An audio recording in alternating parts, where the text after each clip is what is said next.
दिन वो हैं जिसमें अपोजिशन हमेशा हुकूमत के ऊपर हावी होती है। ये आज जो तारीख है ये 6 जून है, 6/6/2021। गर्म तरीन दिन होते हैं हुकूमत के लिए, क्योंकि आप बजट ला रहे होते हैं। बजट हमेशा, पाकिस्तान एक ऐसा मुल्क जो हमेशा कर्जों में जकड़ा रहा। अगर पाकिस्तान की मईशत का कद या पाकिस्तान की ज़रूरियात का कद 6 फुट है, तो जो उनके पास रिसोर्सेज होते हैं इधर उधर से पकड़ के कर्जे लेके वो 5 फुट भी नहीं बनते, 4 भी नहीं बनते। तो अगर पाँव ढकते हैं अपनी ज़रूरतों के तो सर नंगा हो जाता है, सर ढकते हैं तो पाँव नंगा हो जाता है। तो हुकूमत इन दिनों में इन्हीं चक्रों में लगी होती है। और अपोजिशन के पास बड़े अच्छे दिन होते हैं, वो देखें जी पाँव नंगे हैं, वो सर नंगा है, वो देखें फलां की तनख्वाह नहीं बढ़ाई फलां की होया कि ये साइलेंट मूड थे ने। थोड़ी देर पहले जिहड़ी बाजी तड़थली मूड ते सी, वो बाजी आज साइलेंट मोड ते है। बाजी दे नाल नाल चाचा भी साइलेंट मोड ते है। कल राणा साहब कोई दीवारां बनाते रहे ने, मेरा ख्याल जिहो जे ठेके लैके सीमेंट के थार रेत ज़्यादा पाते हैं उन्होंने रेत ही समझ आती है। आम लोग तो शायद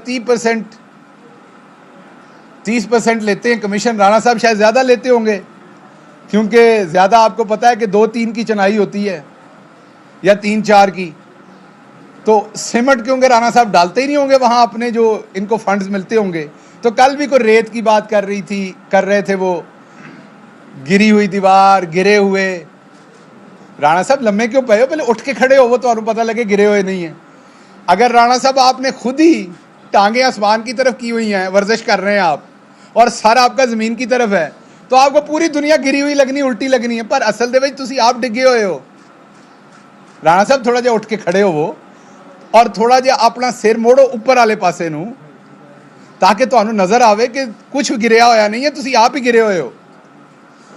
अब नून लीग इस इन्हतात तक पहुंची कैसे? नून लीग का यह बेड़ा गर्क किसने किया? आज इस मौजू तक नून लीग क्यों पहुंची कि आज सारा जग इन्हां ते हंस रहा है और ये म्यूट मोड पे है। अभी मेरी प्रेस कॉन्फ्रेंस के बाद वो एक छिलतर सा जवान है, वो आ जाएगा नाबालिग सियासी तौर पर। वो मेरा ख्याल ऐसे ही जैसे ही हमारे साथ छोटे बच्चे पकड़ के फिरते हैं ना, फाइलें शाइलें अभी सीख रहे हैं, वैसे ही फिरा करता था। PSO था शायद, तनख्वाह ले रहा था। वो कानून रिलैक्स होके, कुछ नाम लेते नहीं हैं, उन नामों की इज्जत बढ़ती है, आप उनके नाम लेते हैं, और वो यही चाहते होते हैं कि उनके नाम लिए जाएं। सो इसलिए जब उनका मर्तबा ये हो जाएगा कि उनका नाम लिया जाए, जैसे अभी मैंने राणा साहब का लिया है, तो उनका भी लिया जाएगा, लेकिन अभी मर्तबा नहीं है। नहीं, वो तो आपको पता है, डरना तो सबसे ज्यादा राणा साहब से चाहिए। और अगर आपको ये नहीं पता तो फिर मेरा ख्याल है तुसी भी नवे आए हुए थे। अच्छा, तो अभी बात ये है कि या हमारी बहन बेचारी उज़मा आ जाएगी, उसको बेचारी को जोर जोर से पूरा जोर लगा के टीवी पे बोलना पड़ेगा, पूरा ही जोर, और बात फिर नहीं बनेगी। क्योंकि बात यह है कि छोटे स्पीकरों की आवाज नजदीक तक जाती है। इस काम के लिए तो किसी बड़े स्पीकर को बोलना पड़ना है। आजकल जून के दिन है, लेकिन इस मौजू तक ये पहुंचे कैसे, मैं थोड़ा सा बता दूं, फिर हम आपको अपनी डेवलपमेंट का बताएंगे, क्योंकि ये किस्सा पारीना हो गए। अब इनके बारे में बात नहीं करेंगे, क्योंकि वो जो बंदा आगे से म्यूट है, गिरा हुआ है, जिसके पास जवाब नहीं है, उसके ऊपर कितनी बात करें। मैं सिर्फ आपको ये बताऊंगा, मैं सिर्फ आपको बताऊंगा कि इस लेवल तक पहुंचे कैसे। 20,000 अरब का करंट अकाउंट डेफिसिट छोड़ा गया, 25 अरब की एक्सपोर्ट जो इनको दी गई वो 20 अरब छोड़ी गई, तरसीलाते ज़र कम हो गए, कर्जे ज्यादा लिए, बिजली के घर जो दूसरी जगहों पर 30% कम कीमत पे लगे, इन्होंने कमीशन लेने के चक्कर में 30% ज्यादा पैसों पे लगाए, और मुल्क को इस कदर दिवालिया कर दिया कि जो इनको 18 अरब के फॉरेन रिजर्व मिले थे वो 9 अरब पे छोड़ के गए, और उन 9 अरब में से भी 5 से 7 अरब ऐसे कर्जे थे हमारे पास, ऐसे रिजर्व्स थे जो कर्जे पे लिए हुए पैसे थे, जो इमीडिएट स्वैप होता है, मीन के आपको फौरन वापस करने होते हैं, वो महीना 2 महीने 3 महीने, वो भी कोई लॉन्ग टर्म नहीं होते। तो दिवालिया मुल्क करके हमें दिया। पहले 2 साल तुसी भी चंगा धोता सानू, और इन्होंने तो धोना ही था, क्योंकि इनकी करप्शन पकड़ी जा रही थी। हर जिन्हों हथ पाते सा कब्जा माफिया निकलता सी। किसी ने 7,000 कनाल कब्जा किया हुआ है, किसी ने 8,000 किया हुआ है, किसी ने किसी खातून के नाम पे ज़मीन अलाट करवा के पंजाब की और फिर खुद खरीद के जाती उमरा बना लिया हुआ है। दानिया अल अजीज़ देखें तो उसने कब्जा किया हुआ है, खुरम दस्तगीर साहब देखें तो उन्होंने कब्जा किया हुआ है, तहमीना दौलताना साहबा देखें तो उनके कब्जे के मामलात निकल रहे हैं। अब नाम लेते जाएं, ख़त्म हो जाएगी। वो एक माइजा हमीद साहब है, उनके शौहर ने कब्जा किया हुआ है। बस नाम लेते जाएं, आपको ख़त्म नहीं होगा। पूरी कब्जा माफिया है। ये लतीफ़ साहब हैं जो पाकिस्तान के खिलाफ बातें करते हैं, जावेद लतीफ़ साहब, उन्होंने कब्जे किए हुए हैं और कब्जा करके अपनी अम्मा के नाम पे ज़मीन लगा दी हुई है। अपने भैड़े अमाल करके तो मां की चुन्नी थले दे दो, क्योंकि मावां तो साझियां होंदियां ने, उनकी मां हमारी भी मां है। पर थोड़ी हया करो, थोड़ी अकल करो। अगर बुरा काम किया, लोग बुरा काम करके घर नहीं आते अपने कि माँ बाप से दूर रहें। आप बुरा काम करके माँ की चादर के नीचे रख रहे हैं। सो ये तो इनकी करतूतें थी, कार्रवाइयाँ थी, जिसकी वजह से आज ये साइलेंट मोड पे हैं। आवाज़ नहीं निकल रही, बल्कि वाइब्रेट भी नहीं हो रहा है। मैनू तो लगता अजकल राती सौंदे किते पासा भी नहीं लेंदे बेचारे बहुते। सो अब हालात क्या है? अब ये तो इनकी सारा कुछ आपके सामने, किसान मार दिया इन्होंने। यही माल रोड था, आप कवर करते थे। मैं ये नहीं कहता हमारे ज़माने में शुरू में प्रोटेस्ट नहीं हुआ, इकॉनमी गिरी हुई थी। मुझे याद है हमारे ज़माने में भी किसान आलू लेके आए थे। आज क्या है? आज गंदम की सबसे बेहतरीन फसल भी हुई है और उसके साथ साथ बेहतरीन पैसा भी मिल रहा है। कमाद की बेहतरीन फसल भी हुई है और अगली फसल भी इंशाल्लाह बम्पर होगी और बेहतरीन पैसा मिल रहा है। जमशेद चीमा साहब आपसे शेयर करते रहते हैं एग्रीकल्चर के सारे स्टैटिस्टिक्स और जो उनका डिपार्टमेंट काम करने जा रहा है। आज हम इंशाल्लाह फसलों के बाद अब लाइव स्टॉक पे फोकस करने जा रहे हैं। चीमा साहब जल्द शेयर करेंगे आपसे कि हमारी अगर एक गाय 1100 लीटर दूध देती है और अमेरिका की 11,000 लीटर दूध देती है तो हमने साथ कैसे पहुंचना है। अब ये फिर नून वाले आ जाएंगे मजाक उड़ाने, इनको गाय की, भैंस की, कट्टे की फिक्र पड़ी हुई है। हम तो जीडीपी, तुसी दुध जीडीपी चो पींदे हो, नहीं तुसी गोश्त जेड़ा है वो किसी मोटरवे का कट के खांदे हो। और भाई ये इंसानों की बुनियादी जरूरतें, गांव की इकॉनमी इन्हीं के साथ जुड़ी हुई है। किसान के लिए भैंस बड़ी इंपॉर्टेंट है। एक छोटे जिम्मेदार की जब भैंस मरती है तो पूरा खानदान उसके पास ताजियत करने जाता है, जैसे किसी इंसान की, जैसे किसी घर के फर्द की मौत हो गई हो, क्योंकि उसका पूरा लाइवलीहुड, उसका पूरा रहन सहन उसके ऊपर है। तो आज अल्लाह का शुक्र है कि आपका करंट अकाउंट डेफिसिट 20 अरब डॉलर नहीं है। आज आपके फॉरेन रिजर्व हमें 9 पे मिले थे, 23 अरब पे हैं। आज आपकी एक्सपोर्ट 13.5% बढ़ के, तो आज आपकी एक्सपोर्ट पहुंच गई है इंशाल्लाह 13.5% बढ़ के 21.5% पे। मुझे 3 हफ्ते हो गए, मैंने खुद एक छोटी सी कंस्ट्रक्शन करनी है, मुझे उसके लिए मजदूर नहीं मिल रहे। 3 हफ्ते का इंतजार कहा गया है कि करें। मजदूरों की तनख्वाहें अगर ट्रिपल नहीं तो डबल है इस टाइम। फैसलाबाद में टेक्सटाइल के मजदूर की तनख्वाह डबल से ट्रिपल है, क्योंकि मांग है, काम हो रहा है। और आज ही पता चला है कि चिकन की कीमत जो है वो और गिर गई है। एक तो मैं आपकी कंफ्यूजन दूर करूं कि क्या आज एसी डीसी हुकूमती मशीनरी बेहतर काम कर रही है या चिकन नीचे जा रहा है? पहले इस गुबार से निकलें। कीमतें डिमांड एंड सप्लाई हैं। डिमांड ज्यादा होगी, सप्लाई कम होगी, कीमत ऊपर जाएगी। हुकूमत कुछ नहीं कर सकती उसमें। आज कीमत नीचे जा रही है तो ये डिमांड एंड सप्लाई है। असल हमने इन्वेस्ट करना है डिमांड एंड सप्लाई के, उस सप्लाई चेन के प्रोसेस पे। चीमा साहब आपसे जल्दी शेयर करेंगे कि हम बहुत जल्दी बहुत सारे कर्जे देने जा रहे हैं अपने नौजवानों को, ताकि कोल्ड स्टोरेज ज्यादा बने। टमाटर जिमीदार का 5 रुपए खरीदते, उस टाइम तो जिमीदार का कोई आंसू साफ नहीं करता। कोई नहीं पूछता कि तुम्हें 15 रुपए घर में पड़ रहे हैं, ये 15 रुपए की धड़ी किस तरह बेच रहे हो तुम, जेडे 15 रुपए किलो पै रहे ने। उस टाइम तो जिमीदार रो रहा होता, उसको कोई नहीं पूछता। कोई नहीं पूछता तुमने डीएपी कितने की ली, यूरिया कितने का लिया, पानी ट्यूबवेल कितना चलाया, ट्रैक्टर का डीजल कितने का डाला। हम बड़े खुश होते हैं शहरों वाले सारे 3 रुपए किलो ने। नहीं, ऐसा नहीं है। ना आपको 100 रुपए किलो मिलने चाहिए, ना उसके 15 रुपए किलो बिचने चाहिए। कहीं दरमियान में इक्विलिब्रियम होना चाहिए प्राइसेस के अंदर। 25-30 रुपए, 20 रुपए, जो भी रेट निकलता है सही। और वो होगा जब आपकी सप्लाई चेन पूरी दुनिया के मुताबिक होगी। फिर कहते इकॉनमी नहीं चल रही है, ऐसे ही रौला पा रहे ने। मई के महीने में, मैं रिपीट करने लगा हूं, मई के महीने में ये नंबर बहुत इंपॉर्टेंट है आप सबके लिए। ये 16,92,000 टन पेट्रोलियम मसनूआत पाकिस्तान में फरोख्त हुई हैं। ये मैं जखीरा या इंपोर्ट के नंबर नहीं आपको दे रहा, ये जो नोजल से निकला है petrol,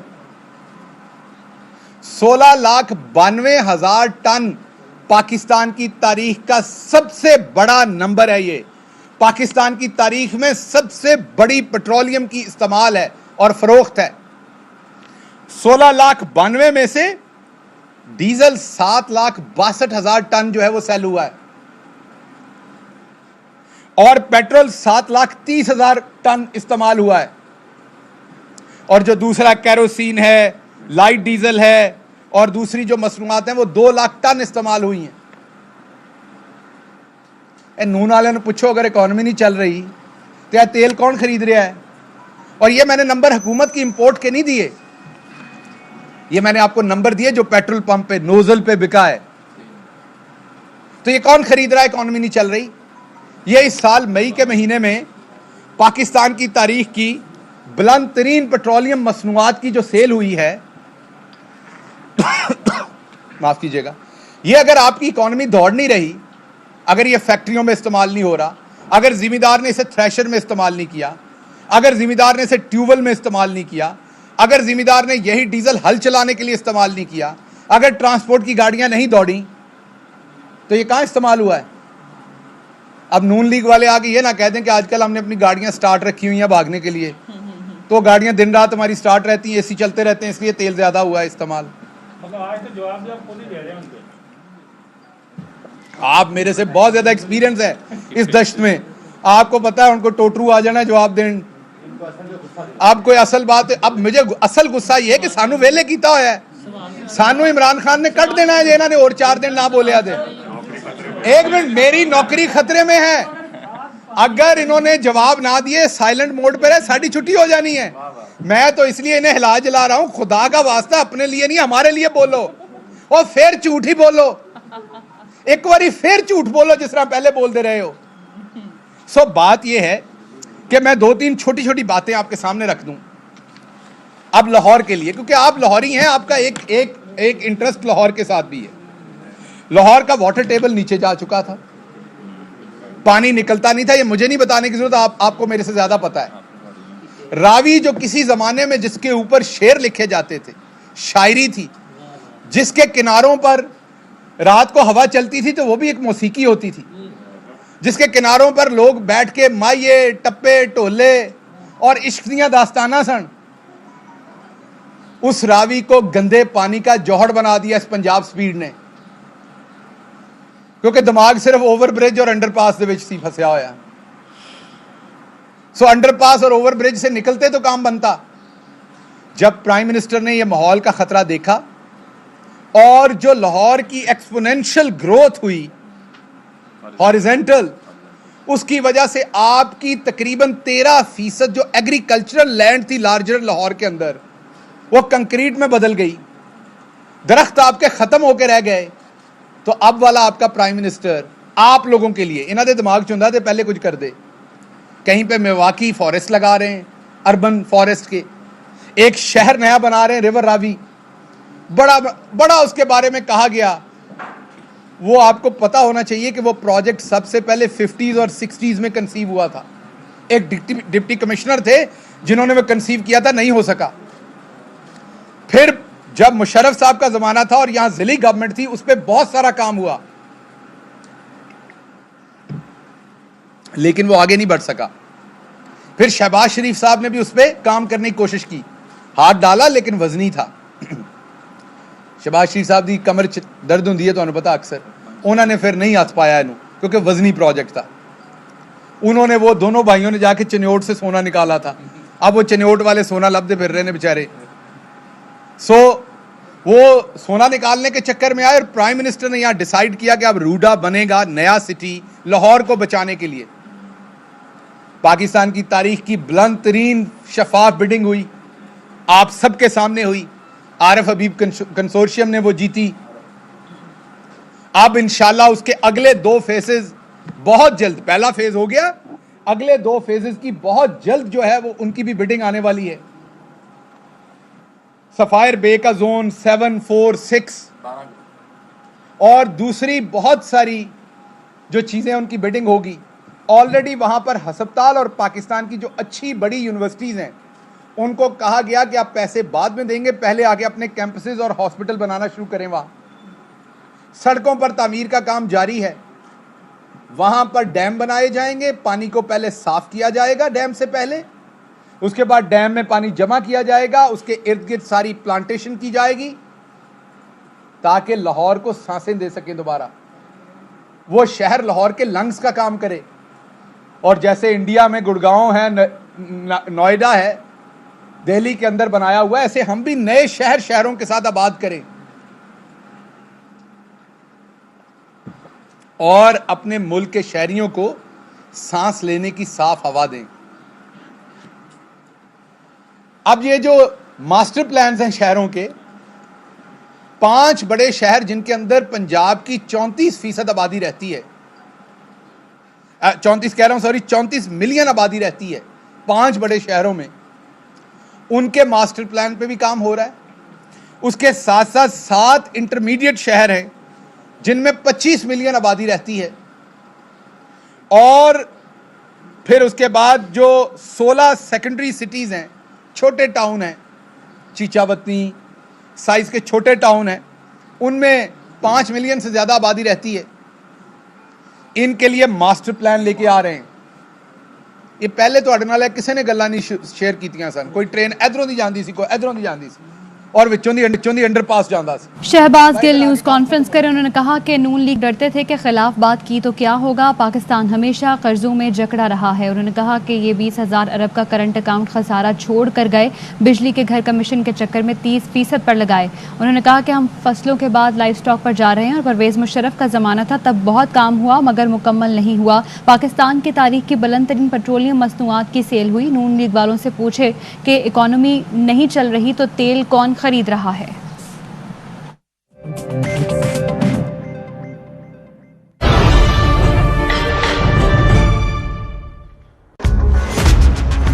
When you sweat, you lose more than just water. Gatorade, fluids to hydrate, electrolytes to replenish, carbohydrates to fuel. For a better performance, nothing beats Gatorade. Commentary तो जम के करता है, पर इसके कॉलर पर जमे ये दाग क्यों है? ये दाग इतने इम्पॉसिबल। जब दिन भर मैल और पसीना कॉलर पर जमता है तो ये बना देता है दाग को बिल्कुल इम्पॉसिबल। लेकिन अब एरियल करेगा